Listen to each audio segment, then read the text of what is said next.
Istorya to ng tatlong magkapatid na akalain mo sa kanilang kalagayan ngayon, kung tingnan mo sila, ang kanilang pag-iisip ay para lang mga bata, pero lampas na 30 anyos ang kanilang gulang.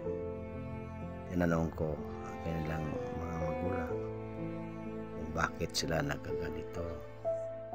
Ang sagot ng kanyang ina ay dahil sa kanilang angkan nang galing ang mga batang ito, dahil ang kanilang angkan ay mayroong kalagayan na ganito. At kung tingnan mo ang kanilang mga mukha, ay para lang silang walang nangyari sa kanilang pag-iisip.